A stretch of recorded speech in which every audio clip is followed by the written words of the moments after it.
Hello everyone, welcome back. If you have just tuned in, you are of course now tuning in to the inaugural Bondi Innovation Forum 2021 coming to you from Icebergs at the iconic Icebergs. We have kicked off from 9:30am and we've had some incredible speakers, really starting to get the juices flowing and really stimulating conversation. The afternoon is going to continue with some rich discussion. Before we proceed, we did actually just run a poll, and I hope we've got over 250 plus people who have registered out there, which is just awesome. So for those of you that took part in the poll, thank you very, very much. We appreciate it. One of the key takeouts that we can tell you is that you're all tuning in from the Eastern Seabourn. So primarily through from Bondi and of course Sydney, but we also have visitors coming in from Melbourne, Canberra and the Gold Coast. So welcome to you all, and thanks as we embark now on the remainder of our forum. A little reminder though, we really encourage questions for our speakers because we do have the opportunity to answer most of them. So there is a little chat box function on your screen. Please feel free to just go in there and we'll get those questions asked, of course subject to time. You also have the option of how you wish to view the presenter speaking and their presentation. So you've got all those toggles on your screen in front of you. And now to continue with the rest of the morning, I would like to make a very welcome. Michelle Long is the Associate Director of the Sydney Startup Hub, which is supported by New South Wales Government through Investment New South Wales, which is great. Now, this is one of the largest innovation spaces of its kind in the Southern Hemisphere. Get out of town. Now, prior to this, Michelle, you held leading operational roles with the ABC, including as the National Manager for Business Partnerships and Corporate Social Responsibility. Michelle is also an expert at improving organisational performance through implementing strategic business processes and targeted workplace strategies. Thank you so much for being here today. Pleasure. And Michelle, I'm going to hand over that camera to you while we hear about everything that you have to share with us on the value of community. Thank you for that warm welcome. Hi everyone, I am Michelle Long, Associate Director at the Sydney Startup Hub. I'm here today to talk to you about this pretty amazing facility we have in the heart of the CBD. And it's just going to give you some idea around how communities can really help the startup or scale-up community, or startup and scale-up businesses within New South Wales. So our story, a little bit of background. We first opened our doors in February 2018, and this was on the back of the startup community lobbying the government for additional support. Startup community were creating fabulous jobs within New South Wales, keeping innovation within not only New South Wales but within the country. But the cost of rental was exorbitant, and a lot of these incubators and accelerators within the CBD were saying, hey, our businesses aren't going to survive unless we get some assistance. So there, the Sydney Startup Hub was born. We are 17,000 or just over 17,000 square metres of affordable space above Wynyard Station. We accommodate 417, it's probably a few more now, startups, or 1,400 people within the facility. Now that's a really interesting stat that I just want to quickly talk about. Prior to COVID, we were just shy of 500 startups. COVID hit us pretty hard, and our startups would have dropped to below 200.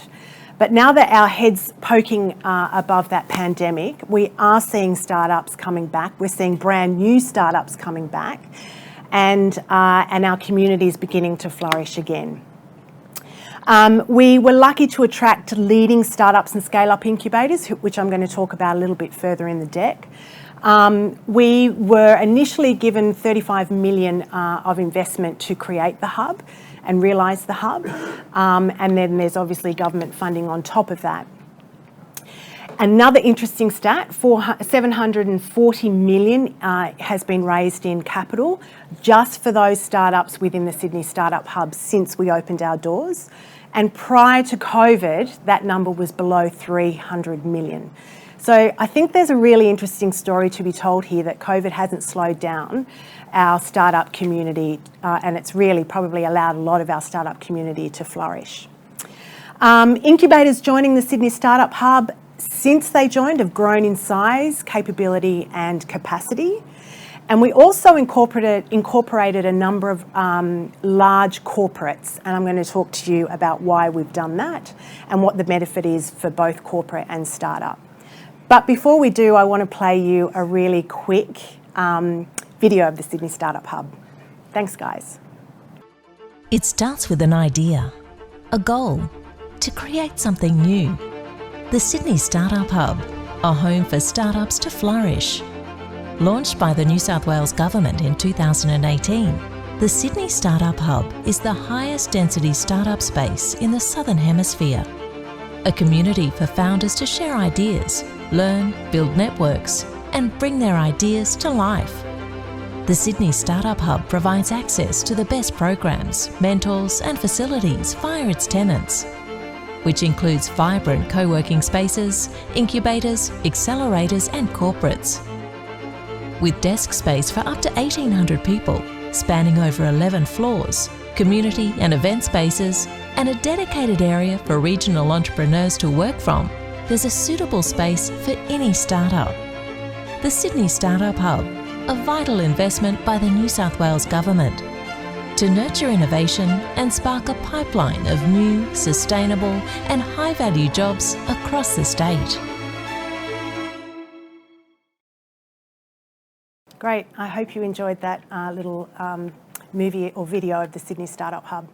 Okay, so why do we exist? Our core reason for existing is to facilitate jobs of the future by supporting the New South Wales innovation ecosystem and making our state the most effective place to grow a startup. We optimise and connect communities and hubs across New South Wales, which is what we want to do with the Bondi Innovation Network, Australia and globally, to accelerate statewide startup growth and to maximise innovation job creation, which to date we've done quite well. How do we do this? Well, my team and I, our core aim is to connect, grow, educate, create partnerships and help to build a culture that enables all actors within the New South Wales ecosystems to prosper. Okay, so who's in the hub? We have 4 anchor tenants. They're our incubators. We've got Fishburners, Stone and Chalk, The Studio and Tankstream Labs. I think I mentioned earlier that we're just over 17,000 square metres of affordable space. These guys have 12,000 of that 17,000. So they are, as it says, the core anchors. They house the 417 startups, and they also house, some of them, some accelerator programs.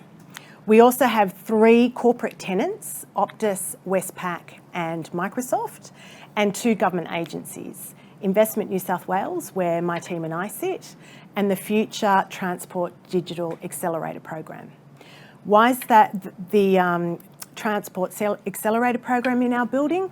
Transport is one of government's largest departments, and they have some problems every now and then. They will put those problems out to the startup community and ask that community to help them solve those problems. The community then, whoever might respond to a challenge that they've put out, will go on an accelerated program to help them solve that problem. An example, female safety after dark was one of those problems that was put out there, and another one was patient transport in regional New South Wales.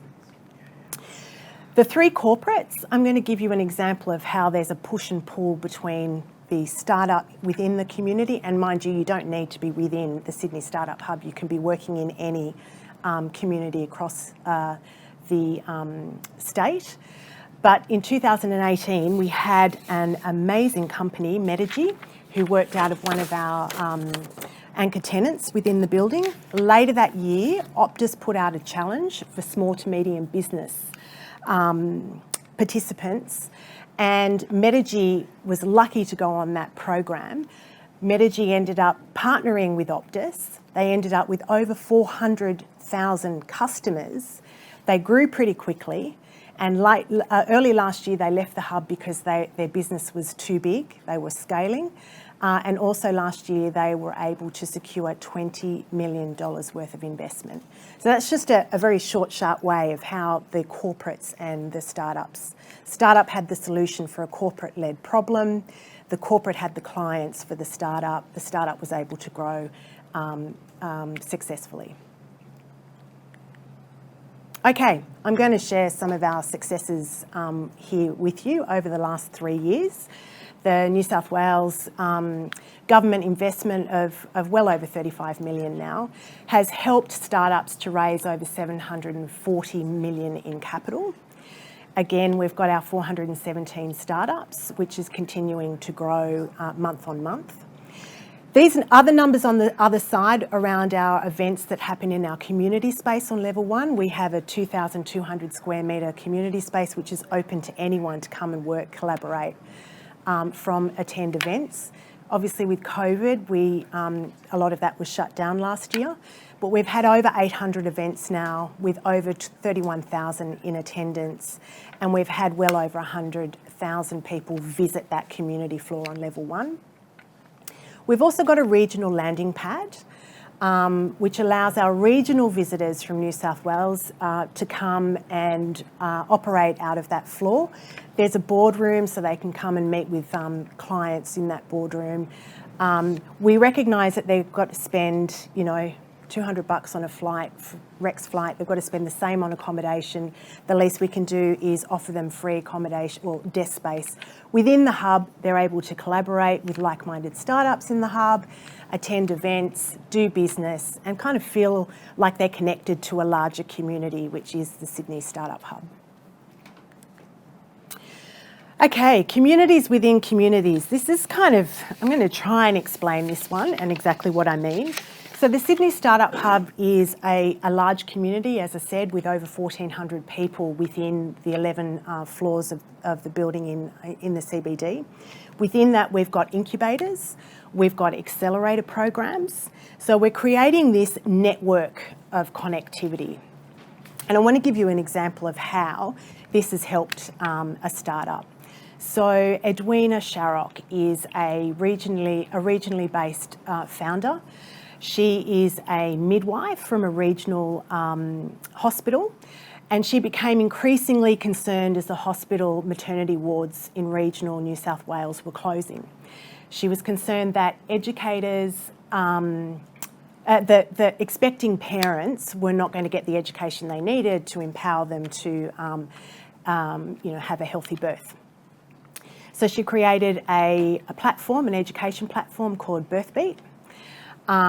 She went through an accelerator program which was based at the Sydney Startup Hub Slingshot, which put her into an incubator, the Tankstream Labs, for 3 months. She ended up getting a corporate client out of that accelerator program, HCF. She's gone from strength to strength. While she was in Tankstream Labs for 3 months, she was able to meet with like-minded founders. And now she's still based regionally in a co-working space in Armidale, but she comes and uses the regional landing pad whenever she's doing business in Sydney. So I think it's kind of a nice way of sort of showing that the larger community supporting the smaller communities doesn't have to be regional, it can be Metro Sydney, and how we're trying to link all that together so that we end up with a really well-educated, well-connected startup community within New South Wales. Okay, I think I'm getting the wind up. No? Okay, all good. All right, so what's the value of incubators and accelerators within the startup community? We're saying one innovation job helps to create 5 more. We know that it builds resilience on the road to recovery. We're seeing it now. I think those stats really that I've banged on about before really prove that that's happening coming out the good end of COVID. Business thrives in a collaborative environment. A vibrant community retains talent, and a precinct builds capability for the future. And that can happen in micro environments, in the macro environment of the Sydney Startup Hub, if we can connect them all together. Okay, I'm going to leave you with this. my thoughts, incubators and accelerators are the connective tissue that enables people within innovation ecosystems to prosper. How? By connecting people and fostering collaboration. Incubators provide the knowledge, tools and opportunities for growth. Thank you. Fantastic. Thank you so much, Michelle. And very well said. The collaboration is really a theme that has been bubbling up. And the people. Yeah, since the human-centric collaboration, what are you doing it for, who it's going to benefit, and everybody that is presented might be coming from a different skill set or, to a degree, a different sector, but pretty much all saying the same thing. We have a number of questions, if we can keep it for a few moments. Sure. In terms of being a hub participant, and in particular those that are able to partake of the benefits of the regional landing pad, is there a particular criteria? Is there a criteria that what is that process to be accepted into the hub community and to be able to use those resources? Well, I like to think that we're completely inclusive or all-inclusive. So yes, there is a process to go through. As long as you've got a registered business outside the CBD or outside, I mean, I guess we take people from Wollongong, Central Coast. If you've got a strong argument as to why you need to be in there from the Bondi Alliance group, I don't think we would see any reason why not to welcome you in. Just go to our website, yes, and follow the prompts there. Our website is being upgraded, so don't judge us on that just at the moment.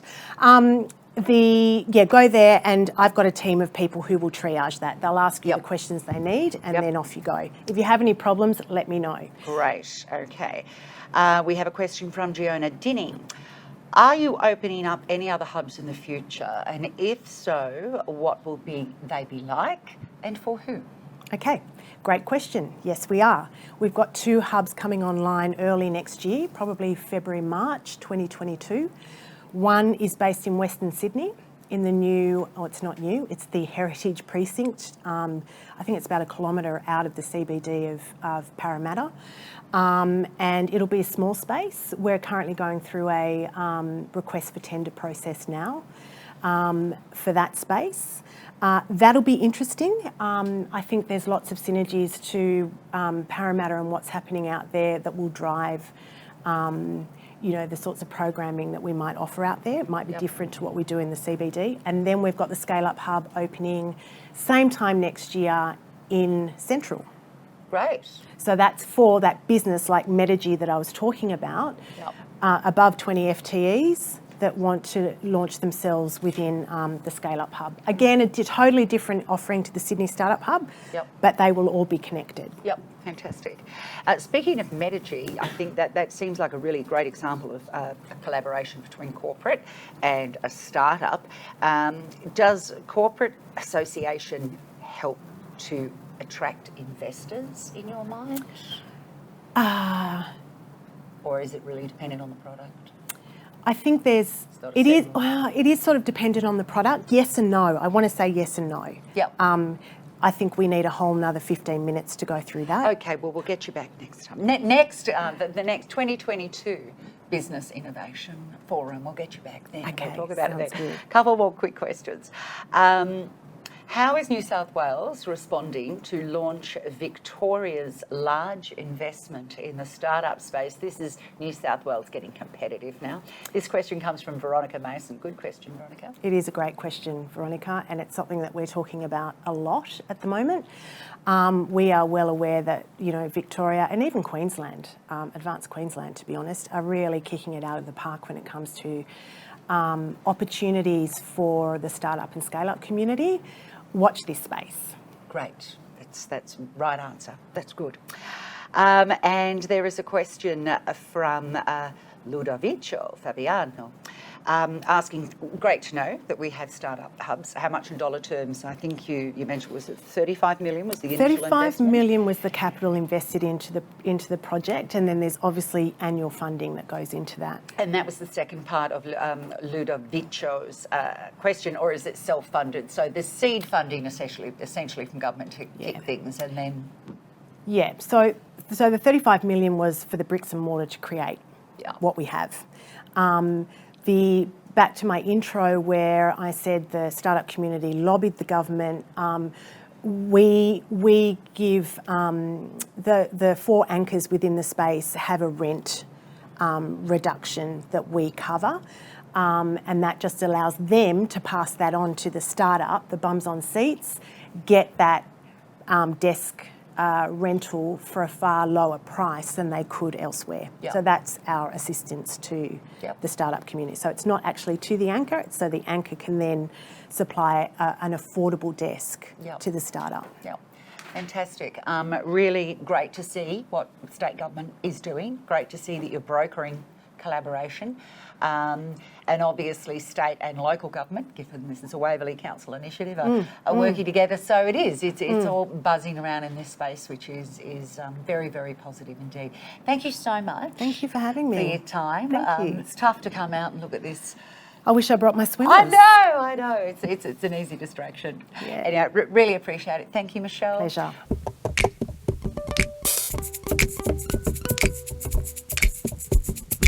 So our venture it's quite simply, we bring local, sustainably grown food that is carbon positive to your door.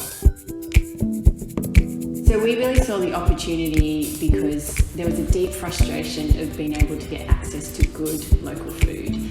And sure, farmers markets are great, but they aren't always convenient. So Your Food Collective was born, but if you look much deeper than that, food can be a powerful source of lasting social and environmental change. So our ambitions for Your Food Collective are to build a diverse local food systems that can scale. And so currently we are doing that in Sydney and Newcastle. And so over the next 3 to 5 years, we'll expand that nationally and build out technology to help us do that. So I choose to live in near and around Bondi Beach because I have family around here. And not only that, whilst my family is supportive, I have friends and a great community around here. It's an amazing area. I've lived and worked overseas in London and Hong Kong, areas, cities that are real melting pots. And I think Bondi is really similar to that. There's a lot of like-minded people doing amazing things. I think the potential for innovation in Bondi is absolutely huge. So there's a lot of like-minded people doing amazing things, and I think once you bring them together, that can be really powerful. And I think what I love tapping into all these communities and like-minded people is that they are really supportive and that they actually want to see you succeed. So, Australia. Hello, thank you so much for joining us. We just needed to take a short break there just to plug in a few different lines and so forth. Our next guest is actually live streaming into us from Sydney Startup, which obviously we spoke with Michelle Long a little earlier before that break. We are going to be meeting Cheryl Mack from Stone and Chalk, and she's going to be talking to us about Sydney's innovation ecosystem. Now, Cheryl is the National Head of Community and Comms at Stone and Chalk. She's an impact network catalysing commercial success for founders in emerging tech sectors. She's also an advisor and a partner on programs within the City of Sydney's Tech Startups Action Plan and is passionate about supporting the growth of the local ecosystem. She is also an active angel investor, a mentor for young entrepreneurs, something that we've been really touching on all day, and a strategic advisor for several startups. Cheryl, thank you so much for being with us. I'm going to hand over to you now to have all your thoughts shared with us on Sydney's innovation ecosystem, and I'll see you at the end of your presentation with some questions. Awesome. Thank you so much. That was definitely one of the most flattering introductions. And I do always forget that I give everyone a very long description and don't expect them to actually read it. So thank you so much, everyone, for having me here today. Really, really excited to be talking to you guys about my absolute favorite topic, which is the innovation ecosystem in Australia. But today I'm going to focus a little bit more on Sydney. So I'm going to give you a ton of information in the next couple of slides. So just fair warning, be prepared. But I will include all of the links. So don't worry about taking pictures or screenshots. the links will be there. And if you have anything else that you need, just let me know. And I'll include my details at the end, so you can shoot me an email or a message on LinkedIn, and I will make sure that you get all of these amazing resources. So hopefully the team there has my slide deck up, and you can see that there's a picture of me as well as Sydney, Australia on there. So team, let's go to our next slide. Excellent. So as Kathy said, my name is Cheryl. I work at Stone & Chalk, and what we are is an impact network. So what that means is, hey, Michael and team, would you be able to mute Kathy's mic, please? Awesome. Okay, so essentially what that means is that we work with with people within our impact network to catalyze commercial success.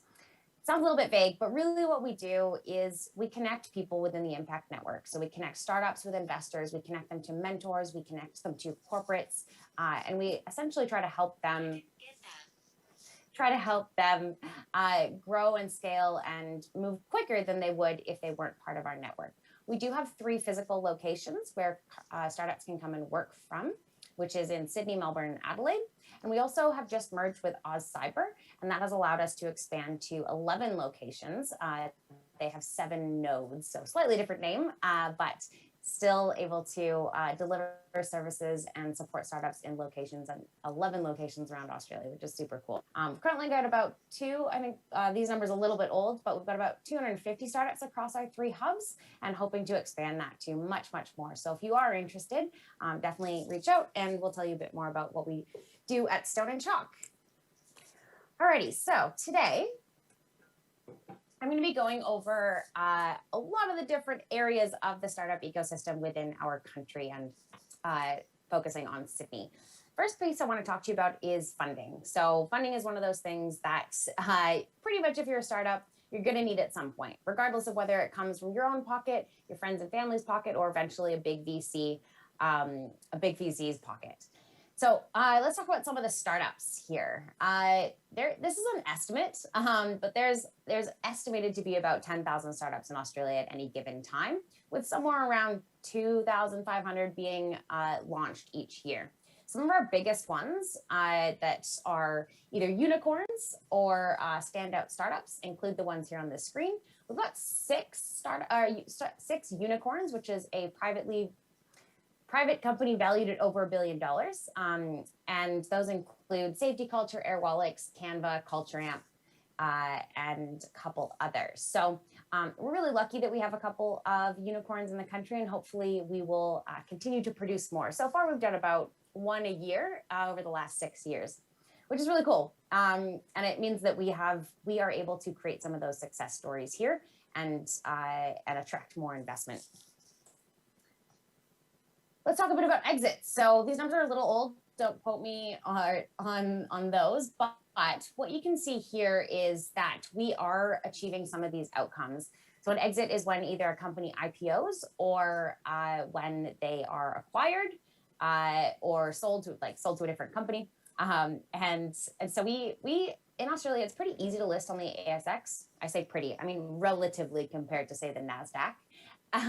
And so actually, some startups have been using listing on the ASX instead of a Series B or Series C.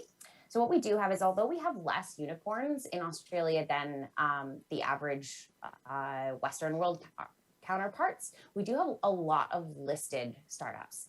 So we have, I think, 17 listed startup companies that are, well, scale-ups now, 17 listed companies that are valued at over $1 billion, whereas we only have 6 that are privately held. So these are just some of the ones there. Next slide, please. Just confirming that we are on the venture capital VC fund slide number 5. So we have about 100, a little over that, a little over 100 VC funds in Australia. Some of our biggest ones are SquarePeg, Blackbird, and Airtree. They're all at over $500 million per fund.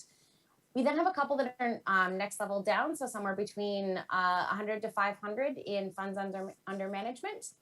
And outside of that, we have quite a lot of smaller and also micro VC funds.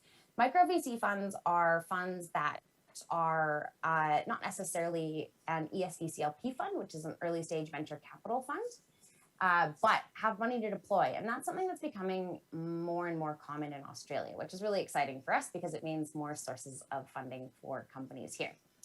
So these are our biggest ones. I've also got a list there of some of the equity-based crowdfunding platforms in Australia. So in the last couple of years, they passed regulation to allow equity-based crowdfunding. And what that means is that a private company can offer shares to a public market through equity-based crowdfunding. So think Kickstarter, but instead of getting the cool gadget early, you get a couple of shares within the company. This is really exciting because it allows, not only does it allow retail investors, so people like you and me and your average person to be able to invest in startups, but also it opens up a new avenue of funding for startups, which is really cool. Next slide, please. Let's take a look at Sydney's ecosystem. So there's something called the Startup Genome Report, and they report on different factors that a city's startup ecosystem has every year. So Sydney got onto the Startup Genome Report. I think they're in the top 50, I think. Don't quote me on that one. But they got in and have been ranking fairly well and climbing in most areas. So basically, they measure things like the startup funding, the support, what areas of like industries are most common and most supported in that ecosystem. So Sydney's ecosystem is pretty cool. We are punching way above our weight in terms of total early stage funding at 768 million when the global average is only 431 million, which is awesome. And we're actually ranking pretty highly in terms of talent, which is interesting because we do find that startups struggle to attract talent here in Australia. So they have looked at different things to address that. For example, the targeted sponsored workers visa, as well as the startup visa, which have had success in the last couple of years. And looking at the medium series A round, you can see that we're actually quite close to the median or to the global average. We were a bit below that last year, which is awesome that we are now surpassing that. And we're still a little bit below in the median seed round. Seed rounds in Australia are probably one of the areas that we're struggling in still a little bit and not gaining the same momentum that we should across the board for the other stages. Next slide, please. So digging a bit deeper into what the VC and funding landscape looks like in Australia. So in 2020, last year, you know, that COVID year, well, not quite over, but yes, the year where COVID started, we actually had an increase in VC funding, which is super cool. So we had about 227 Australian VC investment deals over the course of 2020. I've listed out the top 10 there. So you can see Bright, SiteMinder, Canva, of course, one of our unicorns. Some interesting ones like V2 Food, they're doing new meat. And Safety Culture as one of the larger ones, as well as one of our other unicorns. So one of the interesting things is that Australia, although we continue to see a rise in the total amount of funding that is going into venture deals, so it's gone up for the last 5 years combined, but we are actually seeing that the total number of deals are going down. So that's that green line going down. What that means is that there is more money going into each deal. So the amount per deal is growing and the number of deals is decreasing.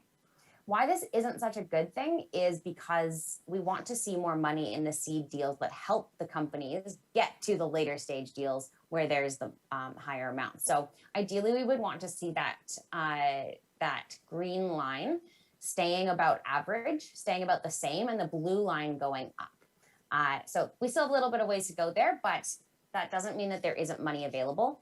The prevailing trend is that VCs are cashed up and they're ready to deploy. So there's absolutely money available if that's the way that you want to go for your company.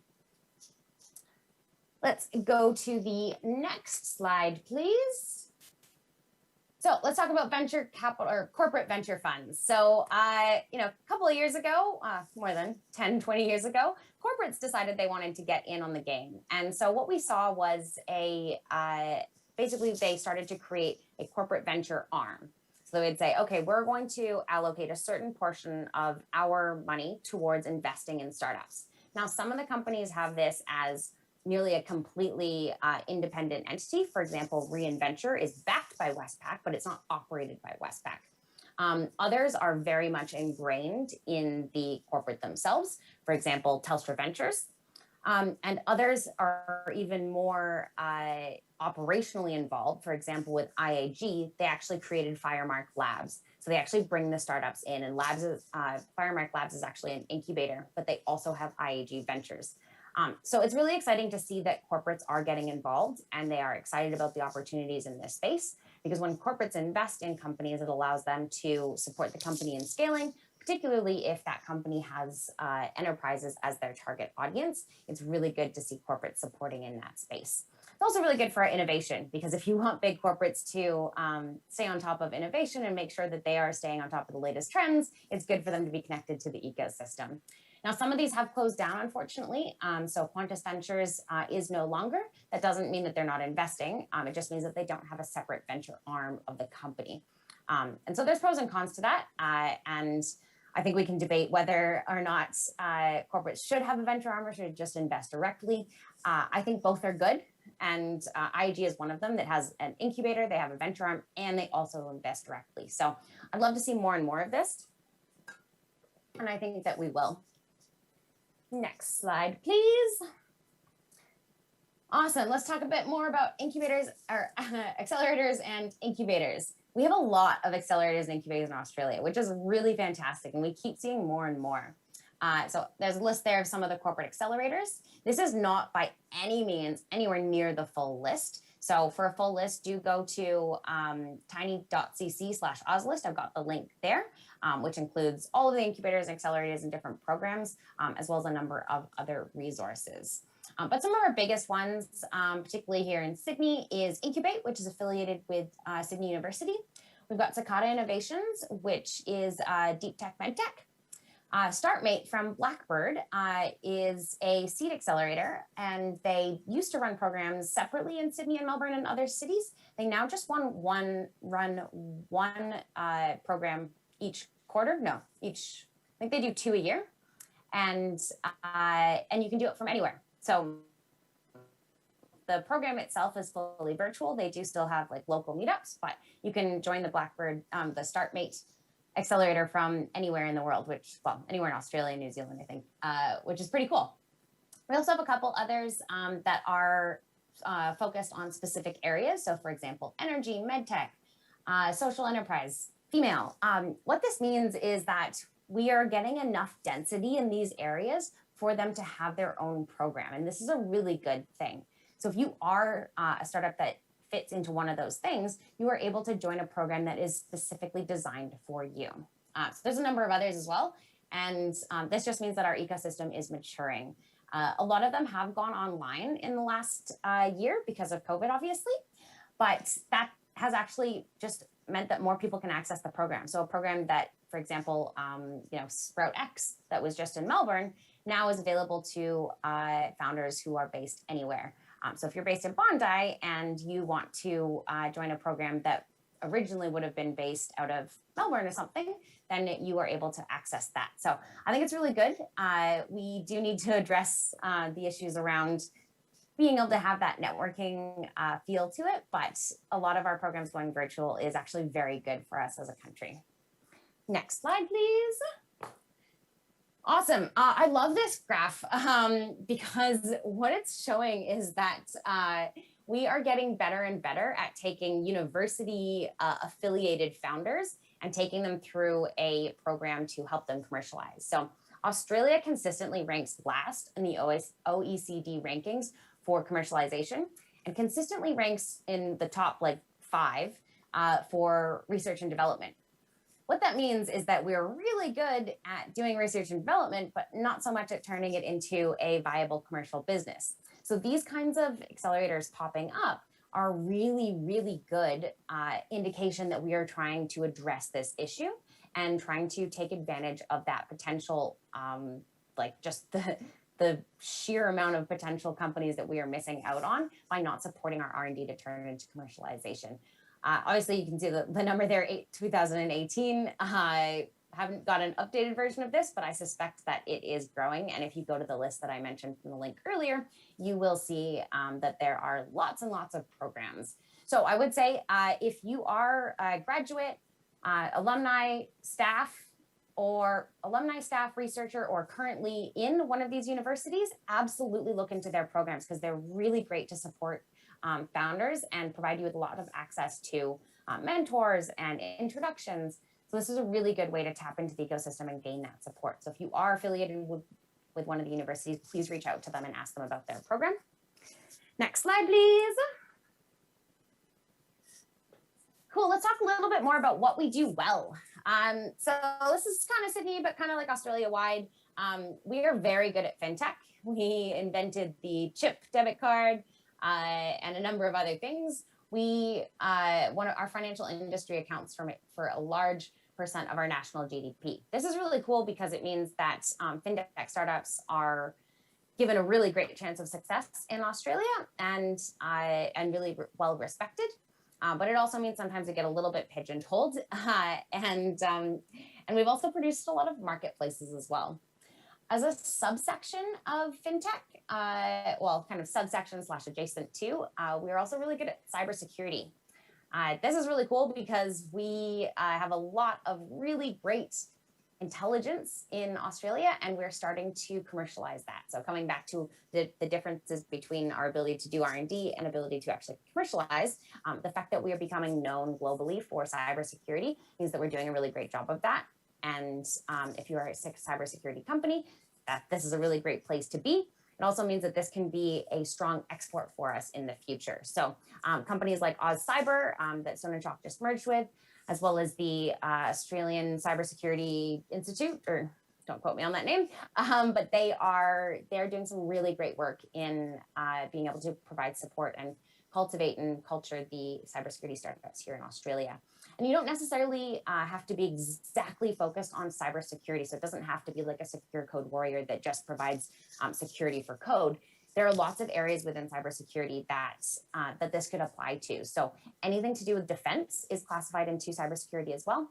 And other things like transportation can be a huge one because we need to make sure that, well, essentially our sovereignty stays secure, right?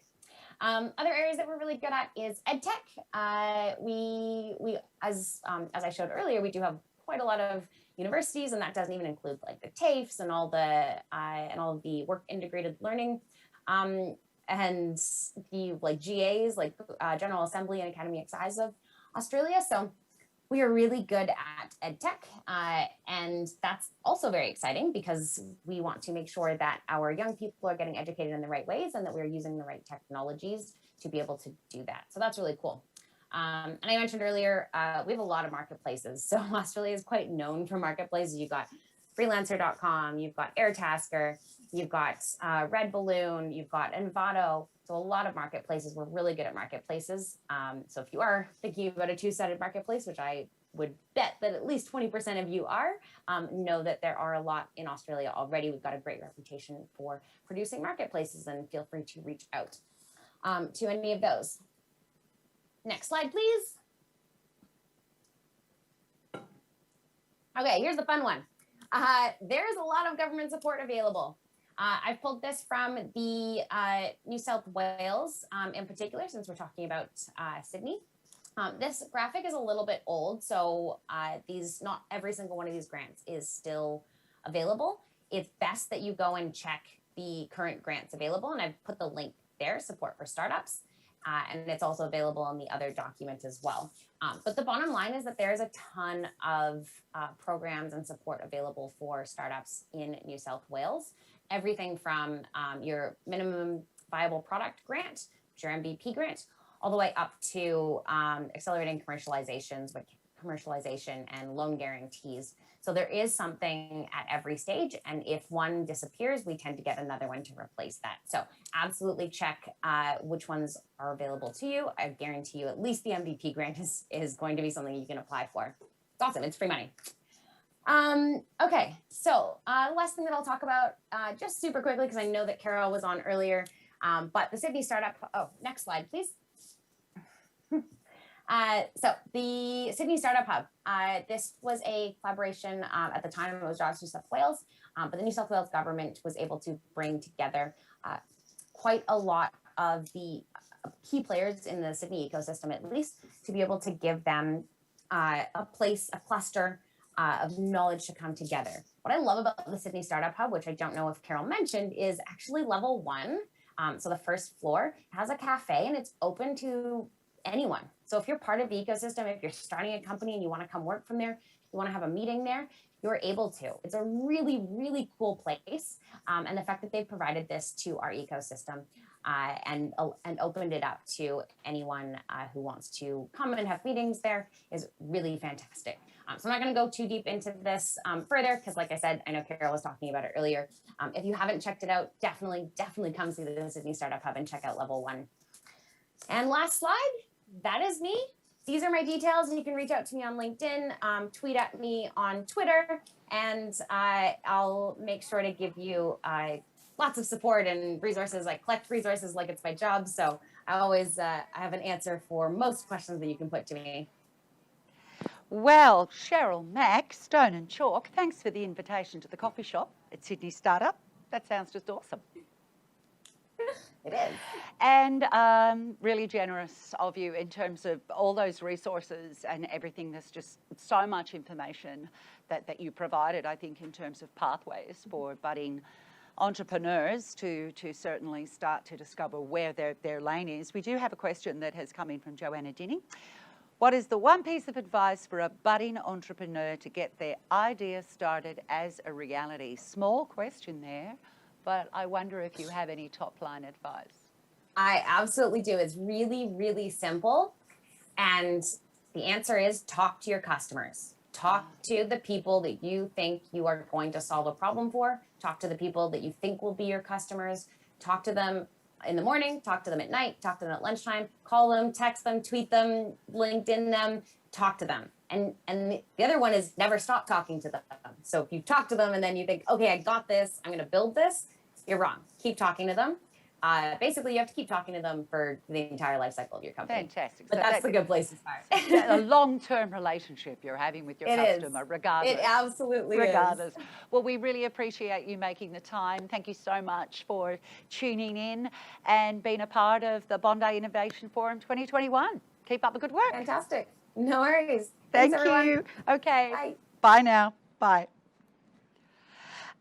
Just great to spend time there with Cheryl, and as we continue on with the speakers program for the Bondi Innovation Forum, it's just wonderful to be sitting next to Rosanna Iacona from the Growth Activists. Rosanna's going to be talking to us about evolving business models, which is very pertinent in this year of 2021 as we come out of COVID, we hope. Wonderful to see you again, and we used to do a lot of forums face to face, so yeah, it's terrific that we've got you here in our hybrid version. Just briefly, Rosanna is an advisor and managing partner of purpose-led strategy consultancy, The Growth Activist. Her experience includes 16 years internationally in global leadership, working with the likes of Nike, Levi's, and a number of C-suite roles in Australia for key equity brands. Rosanna's practice areas include growth strategy, innovation and responsible business. She is also an accredited B consultant, which entails helping businesses activate social and environmental impact by becoming B Corps. She holds an AICD qualified, my apologies, you are also an AICD qualified board chair for not-for-profit Stretch a Family, an advisor to 2 female-founded startups, and a passionate champion, which I can contest to, of diversity and stakeholder capitalism. I'm handing that camera over to you, Rosanna. See you on the other side. Thank you. And thank you so much for having me. I am going to be talking about emerging business models. And, you know, Kathy did say we do work, our advisory work, we do a lot of work around innovation and growth strategy. And we've more recently been doing more work around responsible business. What I wanted to talk about today was how those two are really crossing over in a significant way. So we do work with a lot of of emerging business models, particularly with my retail and consumer goods clients. We're touching on things like marketplace, social commerce, rental, resale, the evolution of omni-channel. There's a lot of really interesting models out there, but what I really wanted to deep dive into was that whole area of responsible business. So how responsible business models are driving growth and innovation and really helping to future-proof businesses. So as we know, we are in the fourth industrial revolution. I think it's really important to set up some context before going into the details of what are the different elements of how is growth being driven by responsible business. The context is that, you know, we have we're in an era where digitally driven democratization means that, or democratization of power means that disruption can really come from pretty much anywhere. It can be your competitors disrupting you with much more agile and progressive digital models. It can be employees. We know there are employee activists. Organizations like Google have certainly found this. You can have shareholder activists. Your customers can boycott your brand. Your community can agitate and let you know that you're not creating value for them as a business. Environmental activists can disrupt your business, and also suppliers. And we saw that very interestingly during COVID lockdown, where Bangladeshi suppliers were naming and shaming the businesses that were leaving fulfilled orders and cancelling fulfilled orders. So really that disruption can really come from anywhere. But what businesses that are really thinking about responsible business and embedding responsible business frameworks, what they're doing is they're reversing that. And what they're doing is they're actually aligning all of those stakeholders. They're thinking about employees, shareholders, customers, community, environment, and suppliers, and thinking about how they create value for each of them and align them around their purpose. That's really the key transformation that we're seeing. And they end up with this incredible exponential tailwind at their back, and that actually fuels growth to a certain degree. What we've been seeing for a long time, a lot of responsible business initiatives were coming from what I call the crunchy brands, you know, the granola and Birkenstock brigade. And what we've seen in the last few years is a massive shift to the most elite levels of business, talking about responsible business.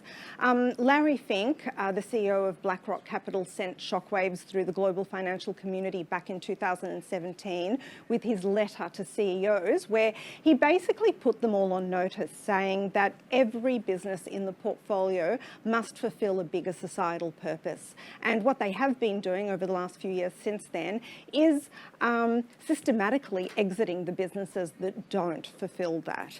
And you know, they are the biggest asset manager in the world with $6.8 trillion US dollars of assets under management. So these are the conversations that are now happening at Davos and at the most elite levels of business. And then at a grassroots level, what we're seeing is millennials and Gen Z, they have a completely different set of values, and they have much higher expectations from the brands they buy from the employers they work for, and eventually, as the great wealth transfer starts to happen and the baby boomer wealth gets transferred primarily to millennials and then to Gen Z, they will invest with a completely different set of values as well. Some incredible stats: 85% of Gen Z employees believe companies have a responsibility to solve social problems.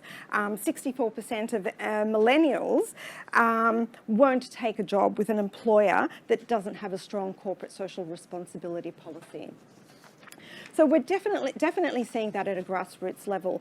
And so increasingly organisations, I mean, every organisation has some sort of responsible business policy, but the ones that are taking it to the max are the ones that are really looking at third-party frameworks and certifications and building them in. And there's a whole plethora of them. B Corp is probably the most well-known of them, probably because it's consumer-facing, and 8.6 trillion in assets under management at BlackRock. Sorry, I reversed those numbers before. our wonderful stats on millennials. So here we are. So a number of organisations are really bringing in these much more rigorous frameworks and in some cases certifications to really prove their responsible business credentials. And B Corp is probably the most well-known of them. It's probably because it's also the most accessible to SMEs and startups, and I think particularly for the audience today, if they're thinking about some sort of more rigorous framework, that is probably the first one they should be considering. Some of these others, like the Dow Jones Sustainability Index, the UN's Global Compact, GRI, are much more oriented towards proving your ESG credentials to the financial community for institutional investment, whereas B Corp is much broader and much more customer facing, both B2B and B2C. But this is definitely on the rise. B Corp, for example, had a 5-fold increase in demand from businesses wanting to become B Corps in the last 12 months. And very interestingly, the shift has moved away from those SMEs into more medium-sized and enterprise businesses wanting that certification as well. And what I've found really interesting is that the businesses that are making this move, now it's stopped working, the technical challenges today, but the businesses that are making this move, they're actually getting some incredible benefits from a growth and innovation standpoint. Here we go. And there's 5 key areas where we're seeing these changes or these benefits and the value that's being created in terms of capital, talent, product innovation, collaboration, and governance. So let's start with access to capital. For a while, there was a bit of an idea, a bit of a fear for many organisations, particularly the larger organisations, but even for startups, thinking, well, if we adopt these rigorous frameworks, we're going to be perceived as crazy lefties, and the financial community will be completely turned off. But that's absolutely not the case. And here are a couple of really interesting proof points. First of all, socially responsible investment has actually grown to more than $30 trillion and is now a third of all professionally managed assets. And I think, this stat really blew my mind because I think there's a perception, there's still a sort of a prevalent perception out there that responsible investment is something that most financial institutions are dabbling in to a certain degree. I mean, the reality is it is well and truly established and it is growing very, very rapidly. So at an institutional investment level, this is very significant. But also at the startup level, what we're seeing with VCs, again, being a B Corp or having a very strong responsible business framework is absolutely no barrier to investment. 120 VCs in Silicon Valley have invested over $2 billion with B Corps. And that includes all of the big guys from the Kleiner Perkins to the, Andreessen Horowitzes and Sequoia Capitals. They've all made these investments. And the reason when you ask them why, they're saying they feel these businesses are more self-aware around the many stakeholders they need to serve in order to be successful.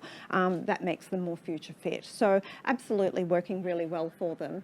And then also at a trade investment level, what you're seeing is big multinationals increasingly investing in responsible businesses. And one example is Unilever, which has now bought up 7 B Corps, which is very interesting. They started a number of years ago with Ben & Jerry and recently even bought an Australian B Corp T2. And so that's really their inside-out strategy. Before being able to turn a big ship, they're figuring it's much easier to bring some of these responsible businesses into the fold and influence the other businesses in the portfolio with an inside-out strategy. And eventually, they may become a B Corp and adopt other certifications. One multinational that has just gone all the way, now the world's biggest B Corp, is the Danone Group.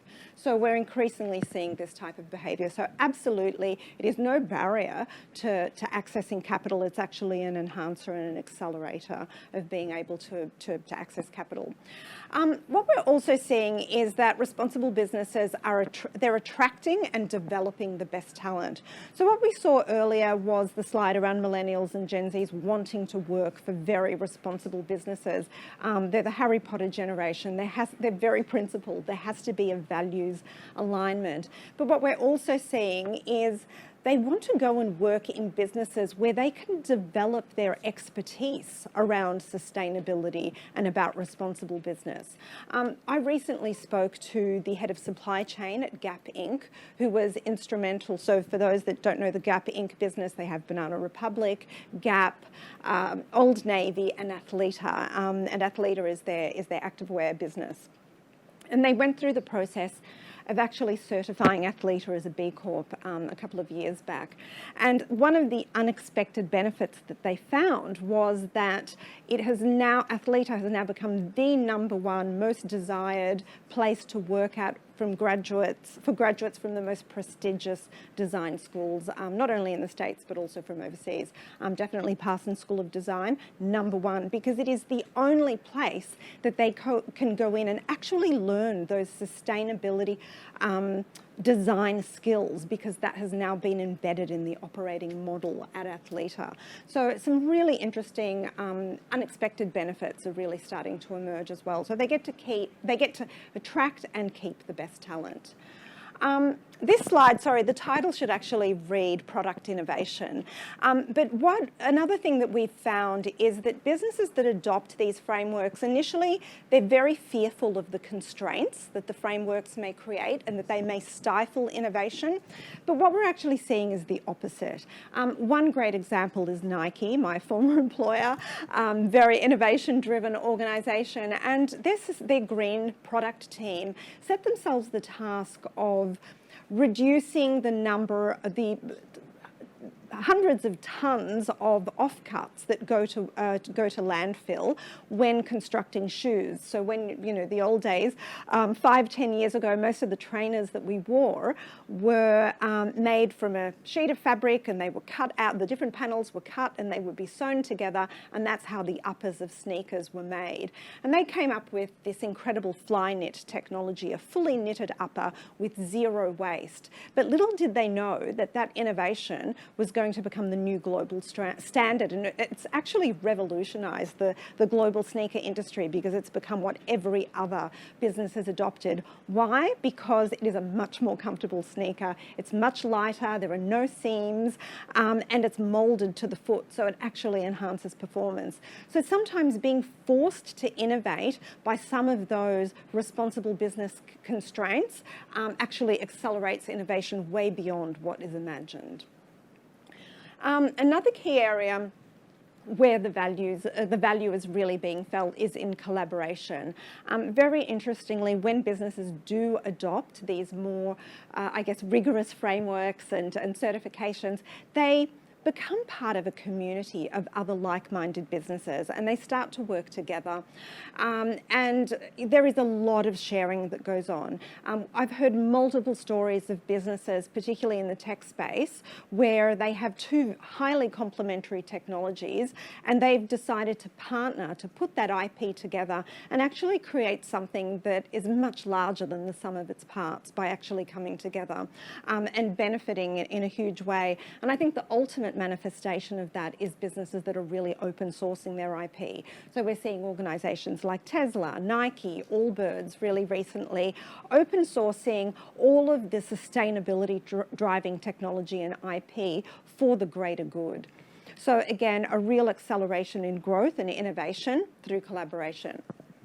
And then finally, there's the governance piece. And again, this is often seen as a constraint, but it's actually a huge game changer in terms of fueling growth and fueling a more innovative mindset.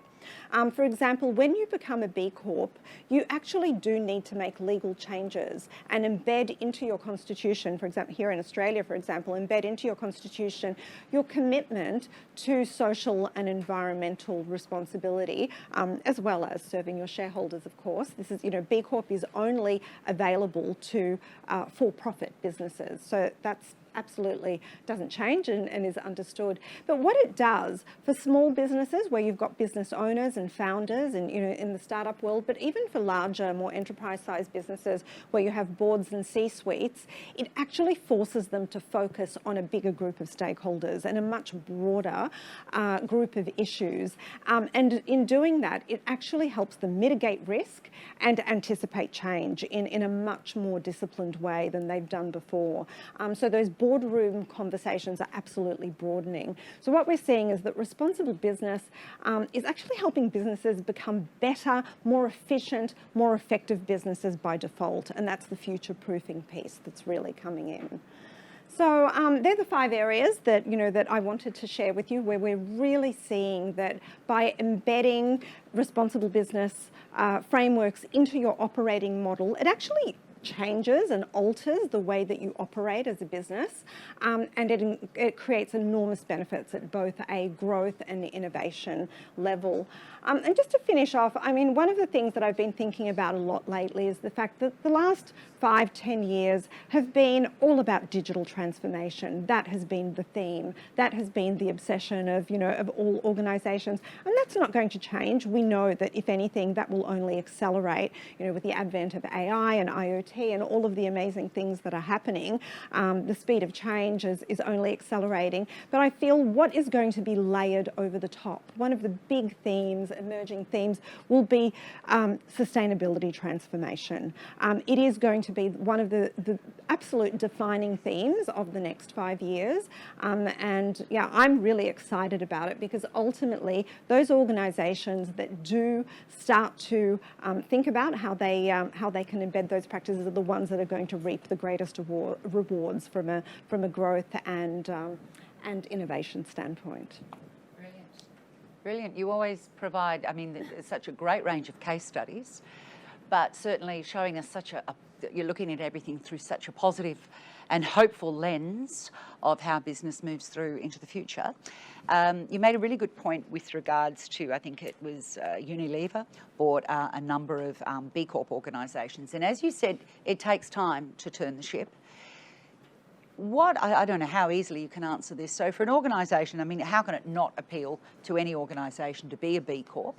But is it a very expensive exercise? So to a degree, what's the level of investment and time that an organisation needs to expect in order to see the benefits from becoming a B Corp? Because you're tapping into another audience, and it takes time to get that audience. Yeah. So look, I think it depends on the size of the business. The smaller a business is, the easier it is to embed. Absolutely, because it means you're actually thinking about, you know, policies that you perhaps haven't created yet, and you need to be creating, you know, employee policies and supply chain policies. And so as you're growing, you're creating them and embedding them. So I think any business that's a small business, SME, startup, that is thinking about something like this, they should understand what the framework looks like as early as possible. So as they're going through and actually creating new processes, they're doing it in such a way that they will be ready for application to become a B Corp. So that's the smartest way to do it for smaller businesses. For larger businesses, it's a bit more onerous, because there is a lot of change. Basically, the way B Corp works is no proof, no points. So you need to be able to absolutely document everything that you're doing in the organisation that proves that you are creating value. That you get measured across 5 different areas, which are governance, environment, community, customers and workers. So you need to be able to prove that you've actually embedded. So you're self-measuring, self-accountability, being able to self-measure and being able to report on that. Absolutely. You have to have all of that in place. And then I think the other thing that I want to add to that as well is that, you know, B Corp is not set and forget. The other piece is it really depends on how many resources you dedicate to internally to that journey around how quickly you can do it. But I think the other thing is some organisations do a great job of then thinking about continuous improvement and embedding it through the organisation, and they're the ones that reap the greatest rewards. It's absolutely not set and forget, we've attained B Corp, and it is really about activating it and bringing it to life, and they're the ones who reap. And that conscious customer out there, the millenniums and so forth, keep listening to them because they need to maintain trust. Absolutely. Don't they? Absolutely. Just because you've got a B Corp stamp may not be enough for them. Oh, absolutely. No, they're very rigorous in looking at the credentials of organisations. So, they're so savvy and they know exactly what they're looking for. And they're also very quick to call out any organisations that are greenwashing and, bandwagon, behaviour. There's a whole plethora of social media watchdog accounts that have popped up. One that looks at the fashion industry called Diet Prada, another one that looks at the beauty industry called Estee Laundry, and they're constantly calling out the businesses that are being very disingenuous. So there's nowhere to hide. No. Yeah. Fantastic insights. As always, wonderful presenter. Thank you for putting up with our technical difficulties at the beginning. It's fine, it's professional, fine. And we will make sure that a link to your full presentation is available to everyone who's registered. Rosanna, thank you. Pleasure, Kathy. Thank you. Rosanna Iacona from the Growth Activists, very patient and very talented. We are going to take a small break now, a little lunch break. Prior to that, we are going to put a poll up. We'd love your feedback. And the poll question is, how much have you innovated since COVID-19 began? And we'd like to hear whether none, less, about the same, or more. So how much have you innovated since COVID-19 began? And we'll have those poll results when we return, and we will be returning, I'm just cross-checking, we're going to return about 1 o'clock. So take a little break, grab a sandwich, we'll try to also, and then we will return with the Bondi Innovation Forum 2021. Thanks.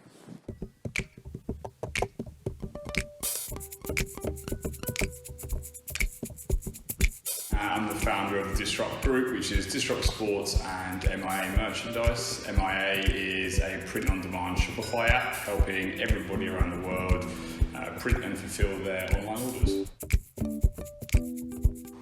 We came to see the original opportunity as far as creating an integrated supply chain about 7 or 8 years ago, and we just saw so much stock being piled up in warehouses and the wrong sizes, and then things being thrown into landfill, and then the minimum orders for these manufacturers was so high, and it wasn't really attainable to everyone that wanted to get access to them to fulfill their store.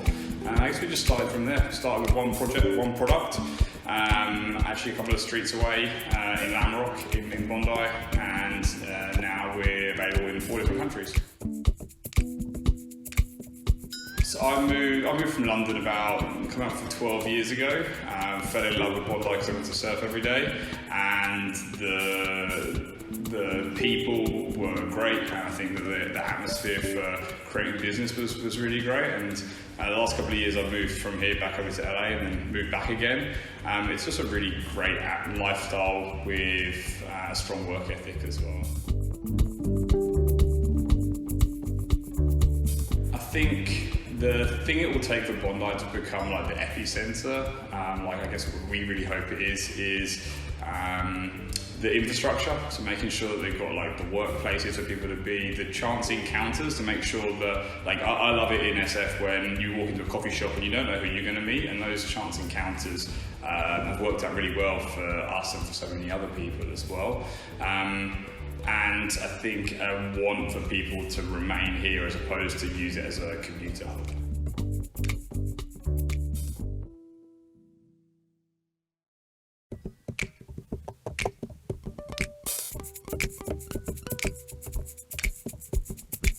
So my venture in a nutshell is a restaurant tech platform, which started off as an app to help people discover food in a more visual way. So I'm a big foodie and I love the idea of people being able to eat with their eyes. So the original concept started off as Tinder for food. It's eventuated a lot since then. We now have a B2B platform as well, which is digital menus for restaurants.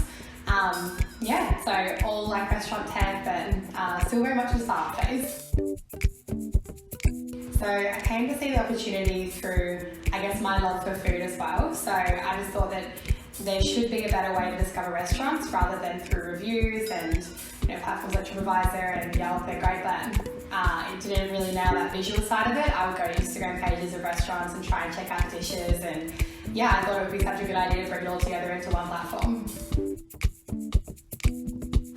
Continue scaling, a platform that I feel like I have a lot of purpose and impact that it can make in the world. So yeah, I don't know what they look like exactly, but just that kind of direction being pursued.